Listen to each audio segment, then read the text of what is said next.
और समिति के सभी सम्मानित पदाधिकारियों व कार्यकर्ताओं के साथ साथ दर्शक दीर्घा में यहाँ पर बैठे हुए हमारे सभी ग्रामवासियों को, सभी माताओं बहनों को, सभी जो हमारे अनुजोत हैं, बड़े भाई लोग हैं, चाचा दादा, सभी लोगों को मैं अपनी तरफ से प्रणाम करता हूँ। आप सभी लोगों को मैं अपनी तरफ से कुछ बात बोलूँ, कहूँ, कोई ऐसी चीज़ जोड़ूँ उचित नहीं था। हमारे साथ जो मंच पे संचालन का दायित्व निभा रहे हैं हमारे बड़े भाई श्री अशोक त्रिपाठी जी, जिनको प्रेम से उपनाम मालिक जी के नाम से लोग जानते हैं। तो बचपन से हम लोगों ने इनका जो एक बहुमुखी सरस्वती के मानस पुत्र के रूप में व्यक्तित्व रहा है, उसका साक्षात दर्शन किया है। आप अपनी वाक प्रतिभा से सदैव जिस भी मंच पर रहते हैं वहाँ पर एक अलग छाप छोड़ते हैं।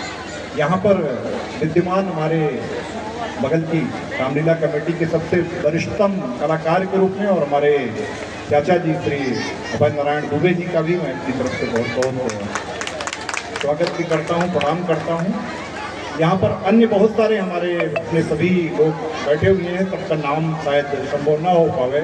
बाबा जी हैं लाल बहादुर दुबे जी, गोपाल दुबे जी बाबा जी हैं, चाचा जी हैं हमारे बैठे हुए प्रेमनाथ दुबे जी, बहुत सारे लोग। और जितने यहाँ पर नाम अभी सूची सहित इन्होंने पढ़ा, क्योंकि मैं तो सबका नाम जान रहा हूँ, तो सबका नाम सहित पढ़ पाना शायद ज़्यादा विलंब का कारण बनेगा जो रामलीला का मंचन हो रहा है।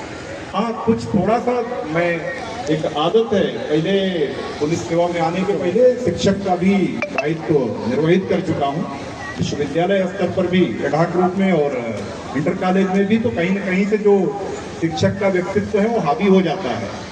तो मुझे लगता है कि कुछ थोड़ा सा रामलीला का समय देश काल परिस्थितियों के अनुसार परिवर्तन हुआ है, अच्छा है, लेकिन कहीं कहीं कुछ ऐसी चीज़ें मतलब अनावश्यक खींच दी जाती हैं। कभी कभी ऐसा लगता है, जैसा मैंने थोड़ा सा अनुभव किया, जो थोड़ी देर देखा, उसकी जगह आप उनको ज़्यादा आगे बढ़ाएं जिनसे कुछ युवा पीढ़ी ज़्यादा अच्छे तरीके से सीख ले सके। मुझे ऐसा लगता है क्योंकि किसी भी रूप में मर्यादा पुरुषोत्तम प्रभु श्री राम का जो व्यक्तित्व है वो अकल्पनीय है, बहुत मामलों में अवर्णनीय है, अचिंतनीय है।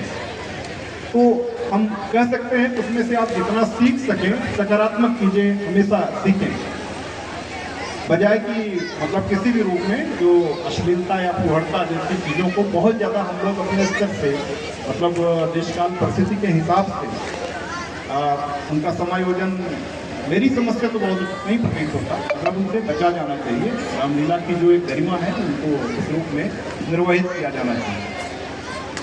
रामलीला के मंच पर मुझे ख्याल है कि शायद 98 में आखिरी बार 1998 में मंच पे कलाकार के रूप में भी अभिनय करने का मौका मिला था। तो कुछ मैं अपनी तरफ से 2-4 चौपाइयाँ बस जोड़ देता हूँ, उसी के साथ बात खत्म करूँगा। ये जो बगल की टीम है, मेरी समझ से पिछले साल वाली ही टीम है आपकी, लेकिन अब वो पुरानी टीम तो आपके यहाँ ही आती है शायद, राजेंद्र जी वाली और सब। हम आएंगे, बिल्कुल आएंगे, निश्चित रूप से आएंगे, हम बिल्कुल आएंगे। आपकी रामलीला 26 तारीख से 1 नवंबर तक है, बीच में हम अवश्य आएंगे। तो हम थोड़ा सा केवल दो चौपाइयाँ बीच की जो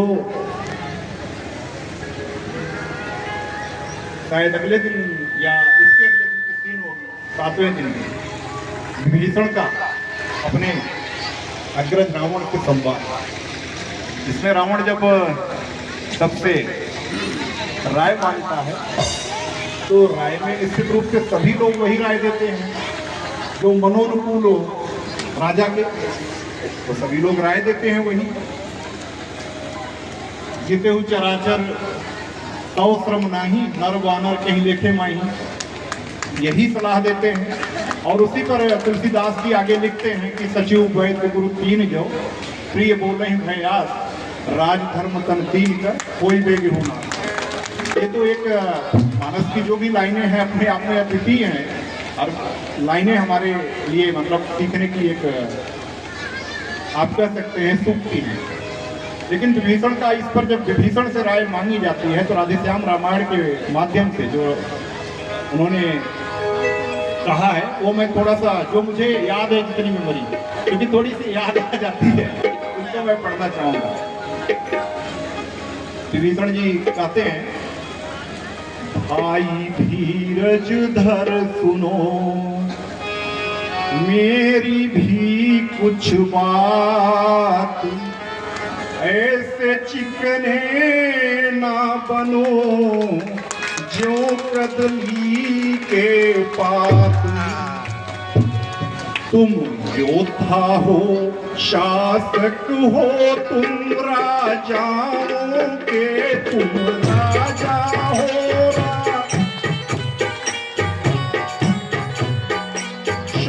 शोभायमान है तुम्हें वही जो नीति धर्म मर्यादा हो।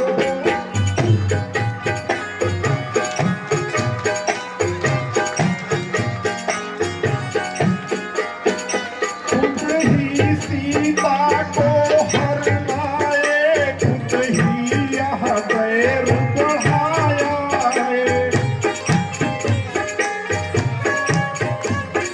खुद ही भारत को छेड़ा है, वह तोता सिंह जगाया है।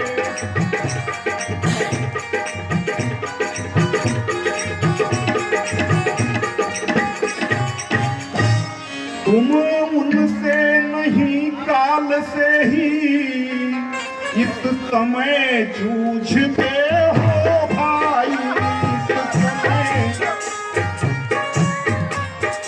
पहले तो कूदे ज्वाला में अब राय पूछते हो भाई।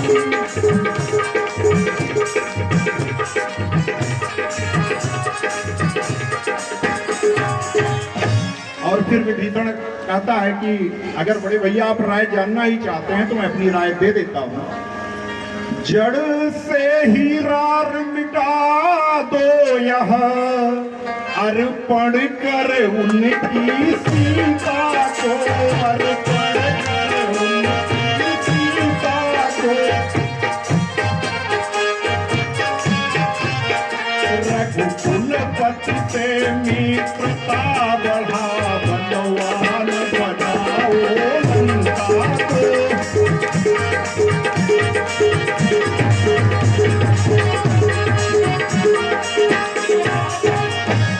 शक्ति रूप है जानकी जगदम्बा जगमात, उन्हें त्रास दे अंत है कुशल नहीं है भ्रात।